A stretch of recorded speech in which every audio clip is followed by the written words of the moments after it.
Welcome to Meenestham. Upcoming రివ్యూలోకి వెళ్ళిపోదాం. JD alias Jagadhatri గాలానికి పూర్తిగా చిక్కుకొని మీనన్ అరెస్ట్ కాబోతున్నారు. చాలా రోజుల నుండి అందరూ మీనన్ అరెస్ట్ కాడు, అలాగే తప్పించుకుంటారు అని చెప్పి చాలా నిరాశతో ఉంటారు. కానీ ఇప్పుడు జేడీ గాలానికి పూర్తిగా చిక్కుకున్నాడు మీనన్. మీనన్ని అరెస్టు చేసి ఇక తన నోటి వెంట అసలు నిజాలు రప్పించి తన వెనుకాల ఎవరు ఉన్నారు, తన తల్లి చనిపోవడానికి కారణం తన తల్లి అవినీతికి కూరుకుపోయింది అని చెప్పి అందరూ అంటున్నా ఇటువైపు జగదాత్రి సమాధానం చెప్పుకోలేని ప్రశ్నలకి మీనన్ని అరెస్టు చేసి మీనన్ ద్వారానే నిజాలు బయట పెట్టబోతుంది మన జేడీ.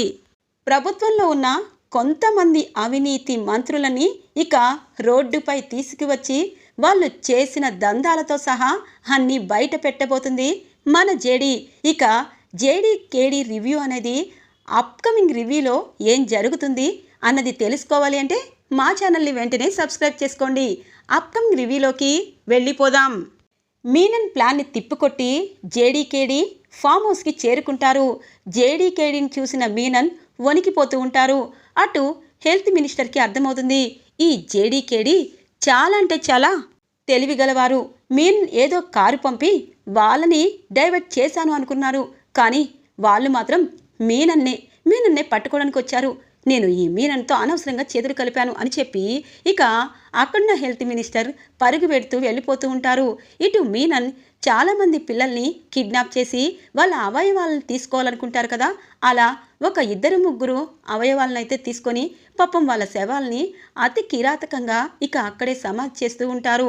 ఇంతలో శ్రీవల్లి ఇక డిప్యూటీ కలెక్టర్ కొడుకు ఇద్దరు కూడా ఇక వాళ్ళ చేతులకి ఒకరికి ఒకరు తాళ్ళని విప్పుకుంటారు. ఇటు రమ్యకి కేదార్ వచ్చి ఇక తనని ఇక కట్లు విప్పేసరికి రమ్య కూడా స్పృహలో ఉండదు. ఇక అప్పుడే కిరణ్ వస్తారు. కిరణ్ తన స్పృహలో లేదు, తనకి నువ్వు కొంచెం వాటర్ తాగిపిచ్చు, అలాగే మీనన్ తప్పించుకుని వెళ్ళడానికి ఇక చూస్తున్నాడు, అలాగే మీనన్ ఈసారి ఎట్టి పరిస్థితుల్లోనూ తప్పించకూడదు అని చెప్పి ఇక జేడీ కేడీ రంగంలోకి దిగి ఒక్కొక్క రౌడీకి కీళ్లను విరిచేస్తూ ఉంటారు. మీరు మనుషులు కాదు, ఈ జన్మలో రాక్షసులు కూడా అనుకోవడానికి లేదు, మీలాంటి వారిని ఏం చేసినా పాపం లేదు అని చెప్పి జేడీ కేడీ అక్కడున్న రౌడీలను చేతుల్ని విరిచేస్తూ కాళ్ళని విరిచేస్తూ ఇక వాళ్ళు కొడుతున్న ప్రతి దెబ్బకి ఆకాశానికి రోదన అంటుతూ ఉంటుంది రౌడీలది. ఇక అర్థమైపోతుంది మీనన్కి. ఉన్న అవయవాల్ని పట్టుకొని ఇక మినిస్టర్ అలాగే మీనన్ కార్లో ఎక్కబోతూ ఉండగా అటు జేడీ ఇటు కేడీ ఇద్దరు కార్లో ఇక గన్ గురిపెట్టి ఎక్కడికి వెళ్తావు మీనన్, ఇన్ని దుర్మార్గాలు చేసి నువ్వు తప్పించుకుంటే ఈ జేడీ ఎలా వదిలేస్తుంది, సరైన సమయానికి తగ్గ మనుషులు చుట్టూతా నా వాళ్ళు ఉన్నప్పుడే కదా నిన్ను మేము అరెస్ట్ చేస్తాము, లేకపోతే నీ వెనకాల ఉన్న ఇదిగో కొంతమంది మినిస్టర్ వాళ్ళు అనవసరంగా నిన్ను నమ్ముకొని కోట్లకి పగళ్ళెత్తి అలాగే ఇక్కడున్న జనాలకి ఓట్లు వేసినందుకు ఇలా వాళ్ళ పిల్లల అవయవాలతోనే కోట్లు సంపాదిస్తున్న ఈ హెల్త్ మినిస్టర్కి నేను ఈరోజు మాస్ మసాలా సినిమానే కాదు, ఇంకొకసారి ఇలాంటి పనులు ఎవరైనా చేసినా ఎలాంటి గతి పడుతుందో అన్నది మీ ద్వారా వాళ్ళకి చూపిస్తాను మీనన్ అని చెప్పి ఇక మీనన్ని అలాగే హెల్త్ మినిస్టర్ని చావగొట్టి ఇక బేడీలు వేయిస్తుంది జేడీ కళ్ళల్లో కళ్ళు పెట్టి చూడలేకపోతున్నాడు మీనన్. ఇక హెల్త్ మినిస్టర్ జేడీ మర్యాదగా ఇక్కడితో మమ్మల్ని వదిలే, లేకపోతే అనగానే ఛీ నువ్వు హెల్త్ మినిస్టర్వా, అసలు నీకు ఆ అర్హత ఎవరిచ్చారా, హెల్త్ మినిస్టర్ అంటే ఇదిగో ఇక్కడున్న ఆరోగ్యం అంటే ప్రజల ఆరోగ్యాన్ని కాపాడుకునే మంత్రి, అలాంటి ఆరోగ్యాన్ని కాపాడుకునే మంత్రివయ్యుండి పిల్లల అవయవాలు తీసి కోట్లు సంపాదిస్తావా, నీకు పిల్లలున్నారు కదరా, వాళ్ళు నీ కళ్ళ ముందు కిడ్నాప్ అయ్యి బాడీ మొత్తం ఎవరో దోచేస్తే అప్పుడు నీ గుండె విలవిలలాడుతుంది కదరా, ఎందుకు సాటి పిల్లల విషయంపై ఇంత ఆశ, మనిషి ప్రాణాలు ఇస్తే ఆ ప్రాణాలు బలవంతంగా తీసి ఆ ప్రాణాలతోనే మీరు డబ్బు సంపాదిస్తారా, నువ్వు హెల్త్ మినిస్టర్వి కాదు, ఇకపై ఎటువంటి మినిస్టర్ అయినా ఈ పని చేస్తే ఇలాంటి గతి పడుతుందని మీకు తెలియజేస్తాను. నీకు జైల్లో మాత్రమే వేస్తాను, చిప్పకుడు మాత్రమే తినిపిస్తాను. కానీ నీ భార్య, నీ పిల్లలకి నువ్వు చేసిన పాపం వాళ్ళకి అంటుకొని వాళ్ళని ప్రతి ఒక్కరు రాళ్లతో కొట్టేట్లా చేస్తేనే నీకు బుద్ధొస్తుంది అని చెప్పి ఇక జేడీకేడీ ఇద్దరు మీనన్ని అలాగే ఇటువైపు ఇక హెల్త్ మినిస్టర్ని కార్లో అరెస్ట్ చేసి స్టేషన్కి తీసుకుని వస్తారు. ఇది ఇలా ఉండగా శ్రీవల్లి, కృష్ణ ఇద్దరు ఒకరికి ఒకరు కాపాడుకొని పరుగు పరుగున ఇంటికి వస్తూ ఉంటారు. శ్రీవల్లి, మనల్ని జేడీకేడీ కాపాడారు, వాళ్ళకి మనం కృతజ్ఞతలు చెప్పాలి. వాళ్ళు ఏ స్టేషన్లో ఉంటారో, అలాగే మా నాన్న డిప్యూటీ కలెక్టర్, అలాగే నా ఫోన్ నెంబర్ ఇస్తాను. నీకు ఏదైనా అవసరమైతే నాకు ఫోన్ చెయ్యి. నువ్వు జాగ్రత్తగా ఇంటికి వెళ్తావా, లేకపోతే నేను డ్రాప్ చేయనా అని చెప్పి అంటారు. లేదు, ఇక్కడికి మా ఇల్లు దగ్గరే, అలాగే జేడీకేడీ చాలా బిజీగా ఉండుంటారు, నేను మా ఇంటికి వెళ్ళిపోతాను అని చెప్పి ఇక శ్రీవల్లి అటువైపు కృష్ణకి బాయ్ చెప్పి ఇంటికి చేరుకుంటుంది. శ్రీవల్లి రాకతో కౌశికి ఒక్కసారిగా పరుగు పరుగున వచ్చి కౌగిలించుకుంటుంది. శ్రీవల్లి, నువ్వు వచ్చేసావు కదా, అమ్మయ్య, నా గుండెల్లో భారం అంతా తిరిగిపోయింది. బాబాయ్, శ్రీవల్లి వచ్చింది అని చెప్పి అనగానే, అవునమ్మా, జేడీకేడీ ఖచ్చితంగా వాళ్ళని కాపాడతారని నాకు నమ్మకం ఉంది అని చెప్పేసరికి ఇక పరుగు పరుగున వైజయంతి అలాగే నిషి కిందికి వస్తారు. ఏందమ్మీ, ఎలాగొచ్చేసుండావు? మీనని కిడ్నాప్ చేస్తే ఆ కూరల నుండి ఎలాగొచ్చేసుండావు అనగానే, అమ్మ, జేడీకేడీ నన్ను కాపాడారు. అక్క, అక్కడ ఎంత పెద్ద దందా జరుగుతుందో తెలుసా? ఆ మీనన్ నా అవయవాలను తీసుకొని వేరే దేశాల వాళ్ళకి కోట్లు అమ్ముకోవాలనుకున్నారు. నాలాంటి చాలామంది అక్కడ మీనన్ బారిన పడ్డారు. జేడీకేడీ ఇద్దరు వాళ్ళని అరెస్ట్ చేశారో లేదో నాకు తెలీదు అని అంటుంది. ఇక పాపం కౌశికి, నిషి అందరూ పాపం భయపడుతూ ఉంటారు. శ్రీవల్లి, నీకు మళ్ళీ ఆ దేవుడు ప్రాణాలు ఇచ్చినట్టే, జేడీ నీకు ప్రాణం పోసినట్టే అని చెప్పి అంటూ ఉంటారు. అవును, వాళ్ళకెప్పుడు రుణపడిపోయి ఉంటాను అని చెప్పి శ్రీవల్లి అంటూ ఉంటుంది. ఇది ఇలా ఉండగా మీనన్ని అలాగే హెల్త్ మినిస్టర్ని ఒక ప్లేస్కి తీసుకుని వస్తారు జగదాత్రి, కేదార్. ఏంటి ఇక్కడికి తీసుకొచ్చావు అనగానే, అయ్యో, మిమ్మల్ని అరెస్ట్ చేశానని తెలిసాక ఇక ఇక్కడున్న ప్రభుత్వమే వచ్చేస్తుంది పోలీస్ స్టేషన్కి. కానీ మేము ఆ ఛాన్సు మీకు ఇవ్వం కదా, అందుకే మీరు ఏం చేస్తారు అన్నది, మీరు ఎవరికి ఏమేమి అన్యాయం చేశారన్నది మీ దొంద గుట్టంతా విప్పాలి అంటే మీకు నేను స్పెషల్గా ఒక పోలీస్ స్టేషన్ని రెడీ చేశాను. కేదార్ అనగానే ఇక నలుగురు పెద్ద పెద్ద రౌడీలు ఇక ఇటువైపు మీనన్ జుట్టు పట్టుకుని అటువైపు హెల్త్ మినిస్టర్ జుట్టు పట్టుకుని లాక్కెళ్ళి ఒక చీకటి గదిలోకి నెట్టేస్తారు. ఏయ్ జడి, మోసం చేస్తున్నావేంటి? నువ్వు తీసుకెళ్లాల్సింది పోలీస్ స్టేషన్కి అనగానే, ఓ అవునా, సరే, ఇక్కడున్న వాళ్ళందరూ వాళ్ళని జాగ్రత్తగా చూసుకోండి. మనకి దెబ్బలు ముఖ్యం, వాళ్ళకి కుల్ల పొడుస్తూ ఉండండి. ఇక్కడే ఈ స్టేషన్ కాని స్టేషన్లోనే వీళ్ళని మనం సమాధి చేయబోతున్నాము, అది రేపే అని చెప్పి, జడి మనం వెళ్దామా అని అంటారు కేదార్. పద వెళ్దాం అని చెప్పి బయటికి వచ్చేసరికి ఇక రమ్య అలాగే కిరణ్ అందరూ అక్కడ ఉంటారు. రమ్యని కౌగిలించుకుంటుంది జగదాత్రి.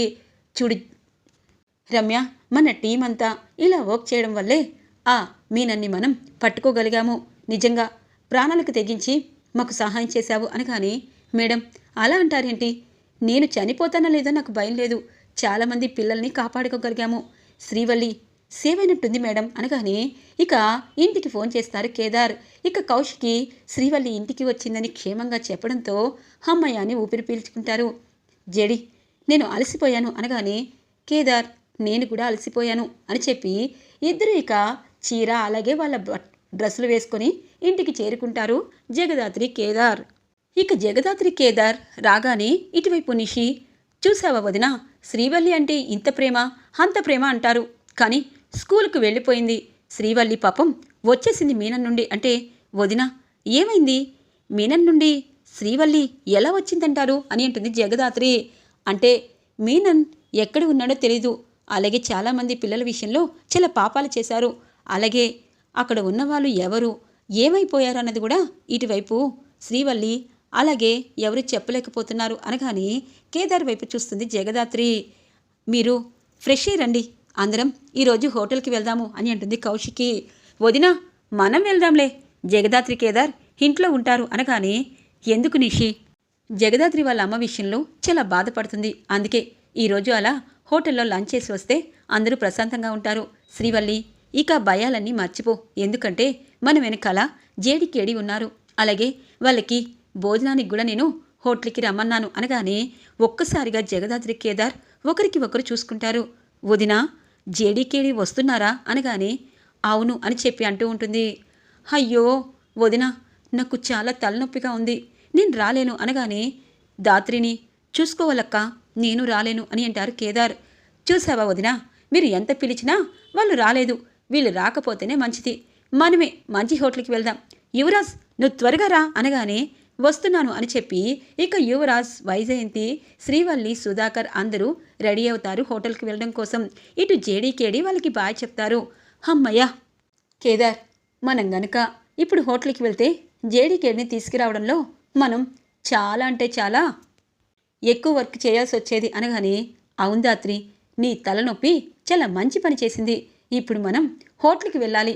అక్క ఇందాకే ఫోన్ చేసింది అనగానే సరే పద అని చెప్పి ఇద్దరు జేడీకేడీగా మారి హోటల్కి చేరుకుంటారు. ఇక జగదాత్రి కేదార్ జేడీకేడీగా మారి కౌశిక్ చెప్పిన హోటల్కి చేరుకుంటారు. ఇటు శ్రీవల్లిని ఇక సుధాకర్ అంటారు. అమ్మ శ్రీవల్లి, భయపడద్దు, మేమందరం నీకు ఎప్పుడు ఉంటాము. అలాగే కౌశికి అక్క నీకు తోడుగా ఉంటుంది. ఈ హోటల్ చాలా మంచిది. ఈ హోటల్లో మనం ఏ ఫుడ్ తిన్నా లైట్గా ఉంటుంది అని చెప్పి పాపం శ్రీవల్లికి ప్రేమగా కబుర్లు చెప్తూ ఉంటారు సుధాకర్. ఇటువైపు వైజయంతి కుళ్ళుకుంటూ ఉంటుంది. ఈ అమ్మి ఎలా బయటపడిందో. పోనీలే, ఆ మీనన్ గాడు చాలా అంటే చాలా క్రూరుడు. ఈ అమ్మాయికి అన్ని అయ్యాలు తీసేసేవాడేమో, కానీ ఆ సంగతి నాకు తెలీదే.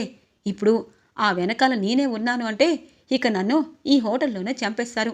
నేను శ్రీవల్లితో ప్రేమగా మాట్లాడాలి అని చెప్పి అమ్మి శ్రీవల్లి రా, నా పక్కన కూర్చో, నీకు ఏమిష్టమో చెప్పు, అది ఆర్డర్ పెడతాను అని అంటుంది. ఇక సుధాకర్ ఏంటో ఎంత మార్పు వచ్చింది అనగానే ఏందబ్బా, నాకు ప్రేమ లేదా ఏంది? శ్రీవల్లి నా మీనని కిడ్నాప్ చేశాడన్నప్పటి నుండి నేను కనీసం టీ కూడా తాగలేదు అని అంటుంది. సరే అత్తయ్య, మీరు ఇందాకే అనగానే నిషి ఎందుకమ్మి నా పరువు తీస్తావు? ఏదో తలనొప్పి వచ్చిందని పాలు తాగుండాలే అని అంటుంది. ఇక యువరాజ్ అటువైపు జేడీకేడికి ఇప్పుడు డిన్నర్ అవసరమా అక్క అని అంటారు. చూడు యువరాజ్, శ్రీవల్లిని ప్రాణాలతో కాపాడినందుకు వాళ్ళకు ఒక చిన్న ట్రీట్ ఇస్తున్నాను, నువ్వు అలా అనకూడదు అని అంటుంది కౌశికి.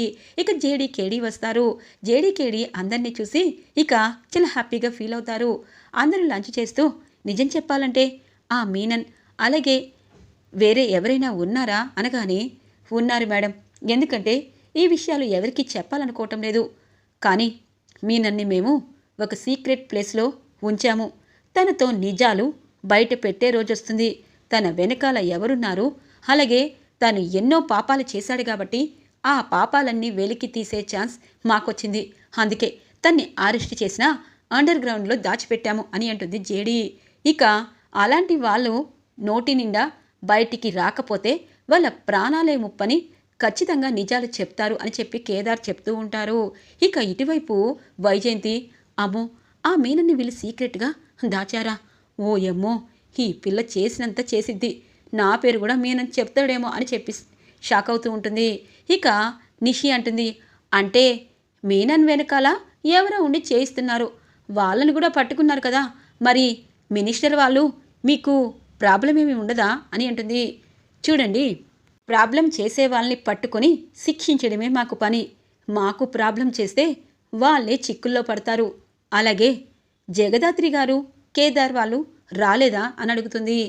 వాళ్ళ అమ్మ అవినీతిలో కూరుకుపోయింది. అలాగే చాలామంది ఫ్యాక్టరీలో చనిపోవడంతో ఆవిడ పెద్దవారి దగ్గర డబ్బులు తీసుకొని ఆ కేసుని మాఫీ చేసింది. అవతల వ్యక్తి వచ్చి అక్కడ అనాథాశ్రమంలో ఫోటోలో ఉన్న ఆ కావ్యని నానాపోయిన తిట్లు తిట్టేసి వెళ్ళిపోయారు. అలాంటప్పుడు వాళ్ళిద్దరూ ఎందుకు వస్తారు? అవినీతి అమ్మకి పుట్టిన జగదాత్రి గురించి మీకెందుకు అని అంటుంది. ఆపండి నిషి, అందరూ హ్యాపీగా లంచ్ చేయడానికి వచ్చారు, వాళ్ళని కూడా అడిగాను. ఒకటి మాత్రం నిజం, అవినీతి చేశారు అంటే సాక్ష్యాలు ఉండాలి. సాక్ష్యాలు సహా ఉంటేనే అవినీతి అంటారు. ఎవరో ఎప్పుడో ఇరికించారని మీరిలా అనడం భావ్యం కాదు. అలాగే జగదాత్రి గురించి నాకు బాగా తెలుసు, తని అన్నీ చేయగలదు అని చెప్పి అంటూ ఉంటారు. ఇక జగదాత్రి కేదార్లా వచ్చిన జేడీకేడి అందరినీ చూసి ప్రశాంతంగా భోజనం తింటూ ఉంటారు. ఈరోజు రివ్యూ ఇలా ఇంట్రెస్టింగ్గా ఎండ్ అవుతుంది ఫ్రెండ్స్. రాబోయే రివ్యూ కోసం మా ఛానల్ని సబ్స్క్రైబ్ చేసుకోండి. Thanks for watching friends.